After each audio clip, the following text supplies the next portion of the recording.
Welcome to this week's episode of Those Two Guys Talk Disney. I'm Justin, joined again by Jay. What up? Sorry we actually missed last week. We actually didn't cut out one. Actually, we've missed the last 2 weeks. Just because we were actually getting the new setup set up.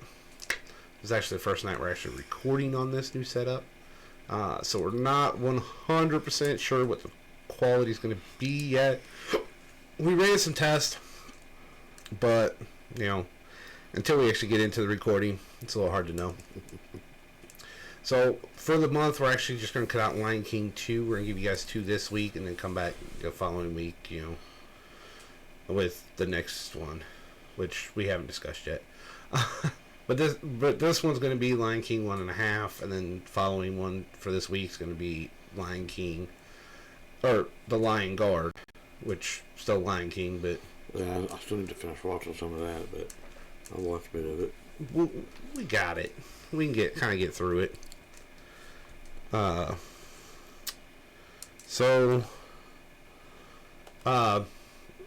Here's the deal. Because I was so busy with everything else, I didn't do the detailed notes we normally do. Same with Jay. Unfortunately. He's unfortunately had some... a lot of stuff going on. Yeah. Well, let's put it that way. A lot of personal stuff going on. So, just kind of bear with us tonight. We're kind of winging this. We did watch the movie. Obviously, we've seen the movie, but but we just didn't take the notes we normally take. The synopsis for this retelling of The Lion King is conveyed from the perspective of Meerkat Timon and Warthog Pumbaa, and shows how the pair became friends when Timon leaves his colony because he doesn't fit in. He meets the lonely Pumbaa. Together, Timon and Pumbaa search for a new home, having adventures along the way, and eventually meeting up with Lion Prince Simba, who is in exile from his home, and must challenge the evil Scar for the title of Lion King.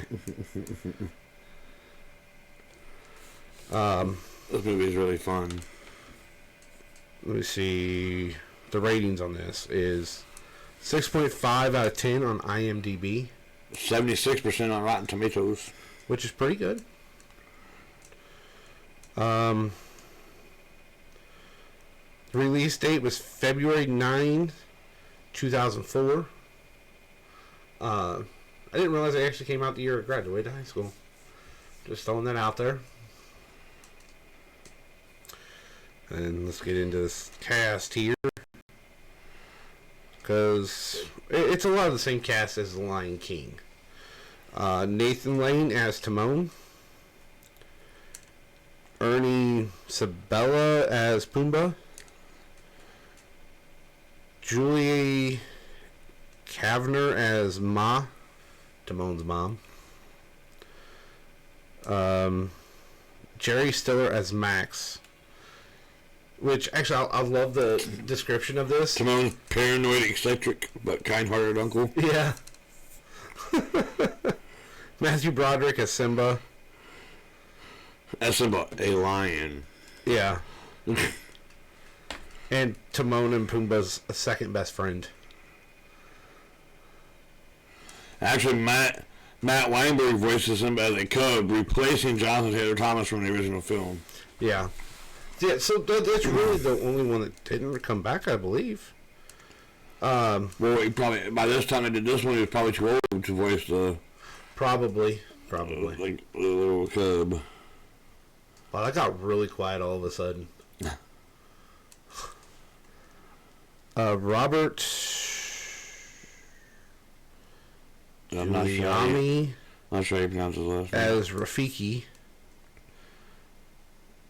A mandrill and shaman of the Proud Lands who teach us to moan the philosophy of Hakuna Matata. Maura Kelly as Nala. I like how they put a lion or a lioness or a mandrill after each one of those. I know. Well, they're trying to tell you what each animal is. But still, come on. Whoopi Goldberg, Cheech Marin, and Jimmy Cummings as Shenzi. Bonanza and Ed. Edward Hibbert as Zazu. Hey, Red Bill, Hood Bill. That's another one that was replaced too. The Lion King 2 Center Pride. We've also Edward Hibbert as Zazu, and Mahadomo to Mufasa, and later Simba. Hibbert previously voiced Zazu in The Lion King 2 Center Pride, replacing Rowan Atkinson from the original film. So apparently the person that voiced him from the original also changed for these ones. I think there's a whole bunch of other names in here, but Yeah. we don't need to go through all of them. Speaking and not speaking characters seen in the silhouette in the scene include Mickey Mouse, Snow White, yeah, and the little theater silhouette scene. Yeah. This was a really fun movie, and it was really cool to kind of get like a backstory on Timon and Pumbaa and how they ended up together and as friends. Actually, I really like this movie too because, like, it starts where they're in a like a little theater, but they have remotes. Yeah. And they're like Timon is seen with the Circle of Life song, like the when the sun's rising kind of thing. And then he said, "It always gets to me." And then he he starts fast forwarding, and Pumbaa's like, "You can't do that. People get confused." He's like, "But we're not in the beginning." We were in the beginning. He's like, "Yes, we were, but we have to go all the way back." And then he said, "Yeah, we can start from the beginning, we can start from then." And he goes back and he goes, "From the beginning?" He said, "Before the beginning." I think you just see the zoom out to get to Timon in the Meerkat Colony, which I actually like their song. Like shoots off like clear across the freaking Pride Land all the way to like desert area somewhere. And then you get the awesome song, dig a tunnel, dig a tunnel, dig a tunnel, dig a tunnel, quick before the hyenas come. And apparently Timon is really bad at digging tunnels. These are really good. Apparently Timon is really bad at digging tunnels and always making them collapse because they're like, oh, I don't see Timon's work. And then all of a sudden, the tunnels just collapse. It's funny because, like, his whole thing is he wants to be outside. He doesn't want to be in hiding. Yeah. And you find out meerkats just hide all the time and just dig tunnels. Hide to survive. It's like they find him, he's sitting there in a big old hole, he's like, it's a skyline. Yeah, he's putting a skylight in. And everything else is falling down around him, just let it low. They're like, oh man. Poor Timon. So, he wants to be outside, so they give him an outside job. He gets to be the lookout. The sentry. He gets to be the sentry. The problem is then as sentry, he stops paying attention. Yeah, he stops doing his job. It like breaks out into like a musical number and not paying attention to what he's doing. But they gave him like directions that could be turned into a song. So he starts dancing, making up a song. Scurry. Something else. Scurry, flinched. Yeah. And something. So like he like starts repeating that, and then also he just breaks out into a song. and the whole dance number. And then of course the hyenas show up. And that poor guy that they bring in to when Timon replaces, that poor guy. You can tell he's been out there way too long. Yeah. He is fried. Like he was probably happy though. Someone would take over his job. At least Timon messes it up. Not that anybody was ever hurt. And apparently the hyenas just really like messing with them. Like they weren't even there to eat them; they were just really there to mess with them. I don't think any of them ever got ate. It just. Well, of course it's Disney; they can't show that. Yeah. Excuse me. So then after that happens, then So he decides he's going to leave. Of course, nobody's going to stop him except for his mom. Yeah. Who keeps trying to, like, flatten his hair. Yeah, I don't know. Like, she fusses over his hair. Like one mom does, you know. But the whole time, he's like, enough, Mom. And even, like, walking away, he's just walking away. He doesn't care. And he runs into Rafiki. And Rafiki tells him about Hakuna Matata. Hakuna Matata. And teaches them the philosophy and what it means. Means no worry. But he tells them, look beyond what you see. It's all problem free. Philosophy. Hakuna Matata. Of course, the whole time he's trying to look beyond what he sees.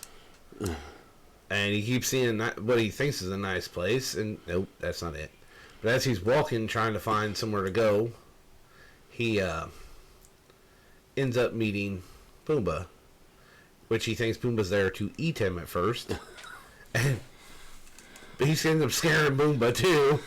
The truth is, Pumbaa is alone because, well, he's very stinky. And nobody wants to be around him. You know, the bad thing is, like, he doesn't explain that to him. Like, why he's alone. He just tells him he's alone. And he doesn't seem to really care. He's just like, you're going to be my acquaintance. Because he thinks that Pumbaa's secret weapon is going to be what saves him. And he starts riding According to on this him. plot thing, it says, after he runs into Rafiki, and Rafiki teaches him the philosophy of Hakuna Matata, and look beyond what you see, Timon takes his advice literally, observing Pride Rock, in addition set out in the direction. Timon encounters Pumbaa, and learning that he has a special power that keeps predators away, invites him along on a journey. Oh boy. That's interesting.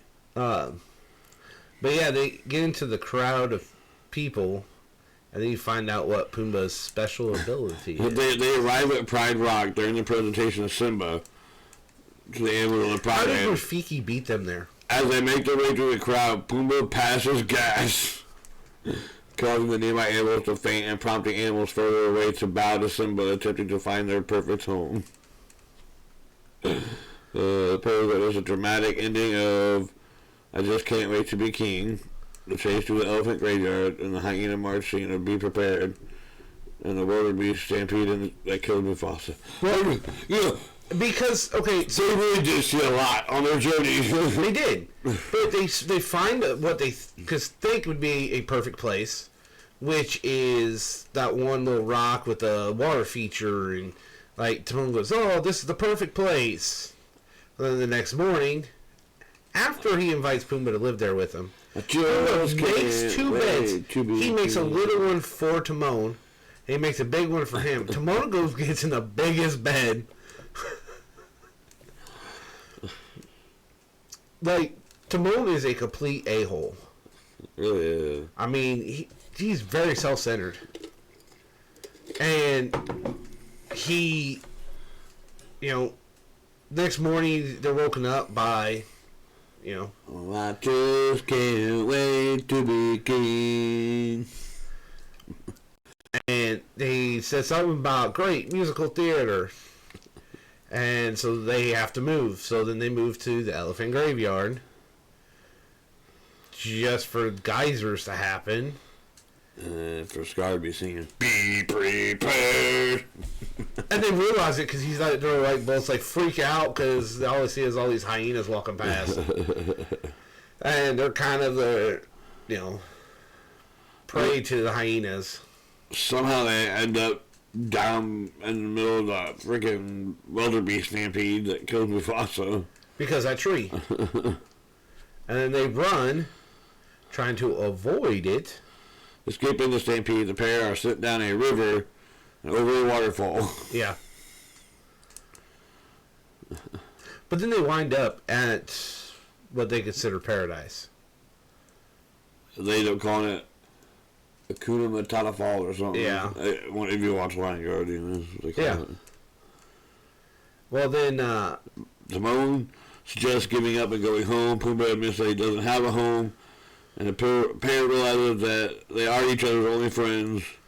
They discover that the river has deposited them in a lush green jungle, their dream home. The pair settle there, embracing Hakuna Matata as their philosophy. Meanwhile, Timon's mother and Uncle Max leave the colony in search for Timon.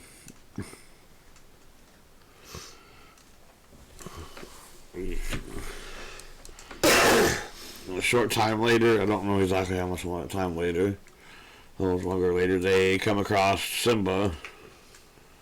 I think it's within that first day or so that they come across him, and because they were just messing around, and then they see it, but they were just thinking it was buzzards, so they run out to scare the buzzards away, and then discuss what to do with And they Simba. end up taking Simba under their wing and pretty much raising him and under the philosophy of Hakuna Matata. I like that though. And not only that, but they actually like teach him to eat bugs, and Slimy yet satisfying. so that's how he grows up, is just eating bugs. And apparently they walked across a really long tree bridge. Constantly. As Pumbaa was growing, and they just kept singing Hakuna Matata. Well, not just that, but like you see him like go to bed at night, and then Simba would wake Timon up because he has to go to the bathroom. So they had to walk back across that bridge. It's like, how far away were you going to use the bathroom if you had to keep walking across the bridge? And then they had to walk back, and then you wake him up again, you have to walk back again. And it's funny because it starts out Pumbaa, Simba, and Timon. And then as he gets older, it becomes Simba, Pumbaa, and Timon. But then Timon actually uses Simba's hand or paw to cover up with. Yeah. So when Simba moves his hand, like he sits up and he starts patting around until he finds it, and then pulls it back over him, and then like hugs one of his fingers. Of course, Nala then shows up, Years later, yeah. and that's where he decides he needs to go back, and he runs back. And believing the trio's friendship is about to be in jeopardy, Timon and Pumbaa try sabotaging their burgeoning romance. I don't know how to pronounce that word. Bridging. They believe they have succeeded when they see the two get into an argument about why Simba refuses to return to Pride Rock. The next day, Nala explains that Simba has returned home to challenge Scar and reclaim his rightful place as king. Pumbaa follows him, but Timon, angry at Simba, has seemingly discarded their philosophy and refuses to help. Timon soon becomes lonely without his friend's company, and Rafiki helps him realize that his true Hakuna Matata is with the ones he loves. Timon catches up and reconciles. See, I don't remember that happening in the movie. In Lion King, they lead together I know. to meet up with Simba. So when they did that part and when it happened, I was like, wait, what? Oh, no. Okay, but you don't actually see them leave there. You just see them running across the desert. So it shows him running across the desert, and then Timon passes him, and then admits like he was wrong and he needs them, and so he climbs on Pumbaa, and then you see them run off again. That's true. After helping to distract the hyenas, which phenomenally, because he also proposes to her. Timon and Pumbaa run into Ma and Uncle Max, seeing the hyenas advancing on Simba. Who proposes to who? Timon proposes to the girl hyena. Does he? Yeah, he proposes to her because he's trying to buy time for his mom and Uncle Max. Oh, that's right. So he's trying to think of anything that could buy time. That's right, one of the that's things right. he comes Timon up with. proposes that they. Oh no, that Master proposes that I'll help Simba. But yeah, I remember talking about that. Yeah. Yes. And she said, "Oh, that's so wrong. That's wrong on so many levels."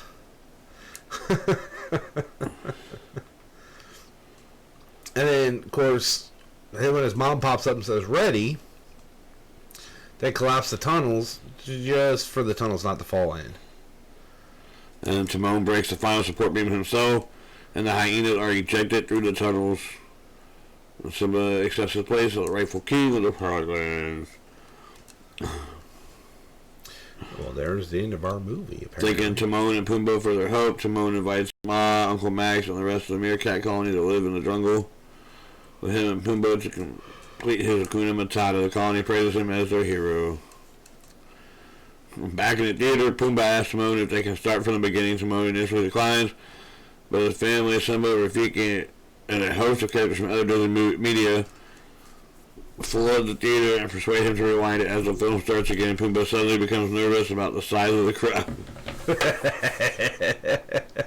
It is a real fun movie, though. Like, just to kind of see it from Timon and Pumbaa's point of view and, like, where they came from. And yeah, and that's just it. Like, yeah, you see the Simba thing, you see the Nala thing, but, you know, Timon and Pumbaa are kind of a big deal in this franchise. You meet them, but you don't really have any idea how they ended up out there in the jungle, where they ended up at. Yeah. Like, they were just there when you meet them, like, so you don't know exactly how they got there, what, they went through. So it's kind of cool to get a little bit of their backstory. And now they're coming out with the live action Mufasa, so now you're going to get a little bit more of a backstory of Mufasa. Yeah, because apparently you need more in depth of there. Which, I mean, that's kind of cool, though. It is. A little backstory of Mufasa and Scar, but... It is. It's actually very cool. Where they come from, but yeah, it's kind of funny. It's just one of those things, like, how many Lion King movies are you really going to make? Like... Lion King is still very popular. We've got Lion King 2, Lion King 1/2, the live action Lion King. Like I said, Lion King is still very popular. You had the 2 series that spun off from it, Timon and Pumbaa, and then the Lion Guard. And then now you're going to come out with the Mufasa movie.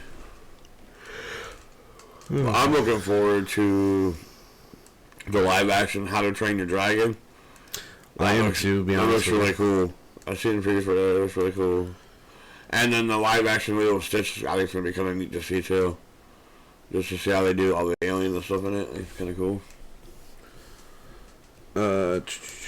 Trying to see what else. Anyways, off topic there a little bit, but... this movie actually runs 83 minutes. I know we didn't talk 83 minutes about the movie, but we did run we covered everything in it, though. I mean... trying to... It was originally released February 10th, 2004. I'm trying to see if it actually made... Okay.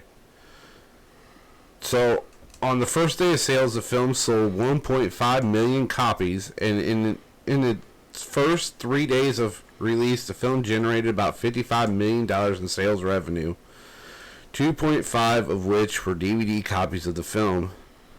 By March 2004, 6 million DVD and VHS copies of the film had been sold in North America. More than 30% of the title's sales were from the Latino market.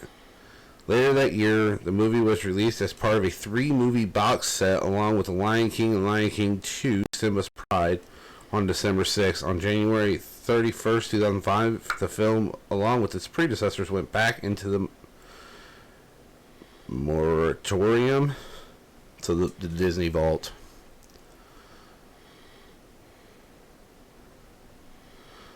Dang.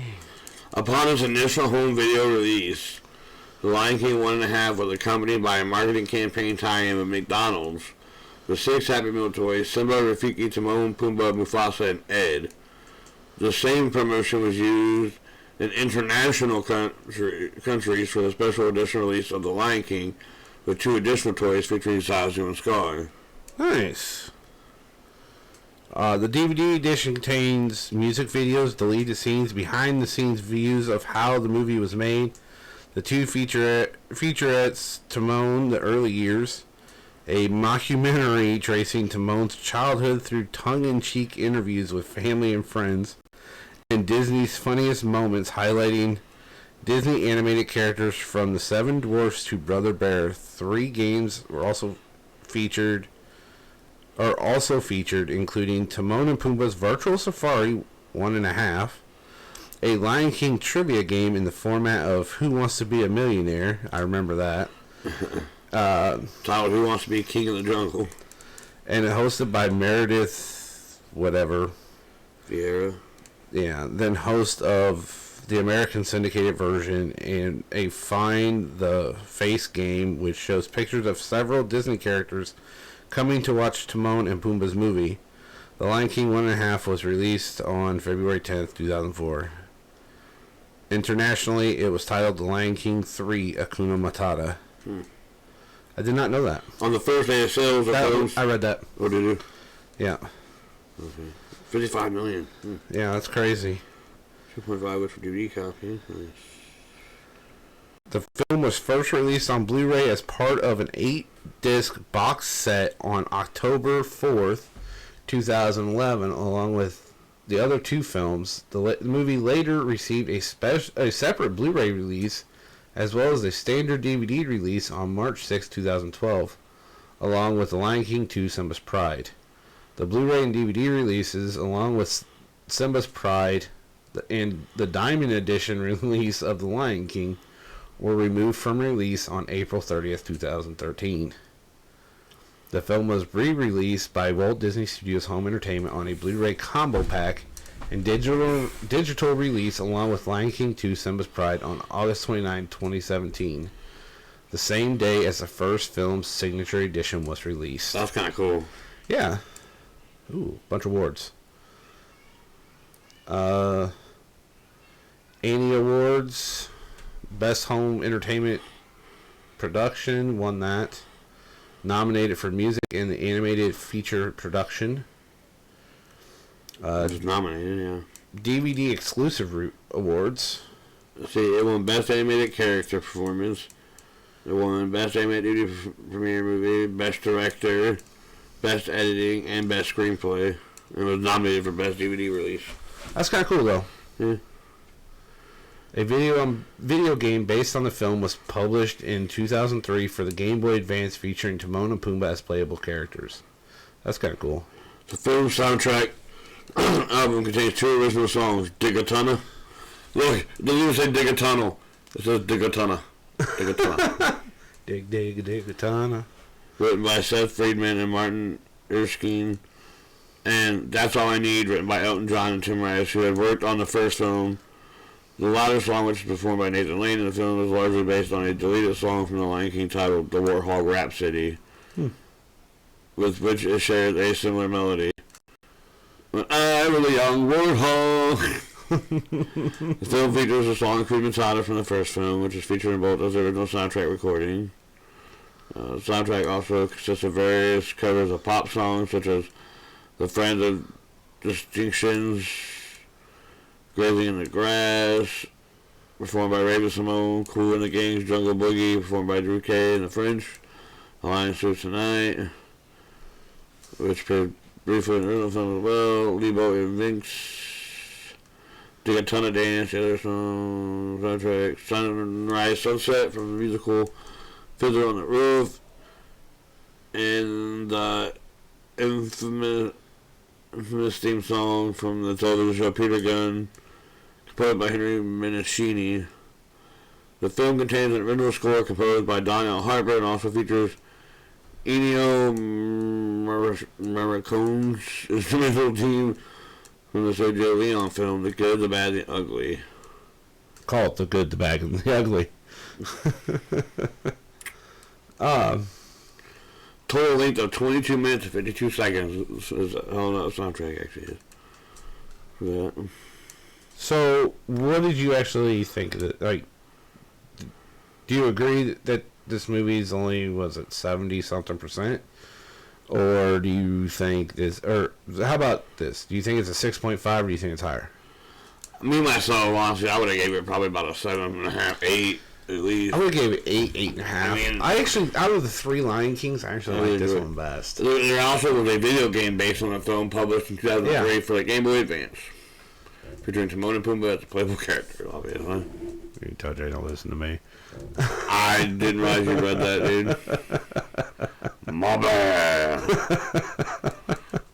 You were reading so much, I didn't catch half what you were saying. No, I would have gave it like a 7.5, 8 myself. I would give it at least an 8, 8.5. I really enjoyed this film. I thought it was really fun. Like I said, I really liked the fact that we got Timon and Pumbaa's point of view. Yeah, it's actually one of my favorite things about it, and like it doesn't necessarily focus on Simba, which the original film did. Obviously, I mean it was titled The Lion King, so it makes sense why it would focus on him. But it also showed like little tidbits here and there of when Simba was growing up that you just didn't get from the film. So that was kind of cool, and I liked it. And just them two together, the chemistry those two actors have, that's really phenomenal. Hilarious. Really hilarious.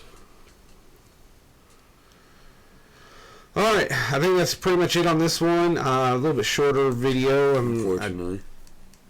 Yes, unfortunately. It's kind of hard for it not to be, though. I mean, like 2.5 wasn't an overly long movie by any means, and not hard to cover it really quick. And it does cover it does cover the topic of The Lion King, which we just covered a couple weeks ago.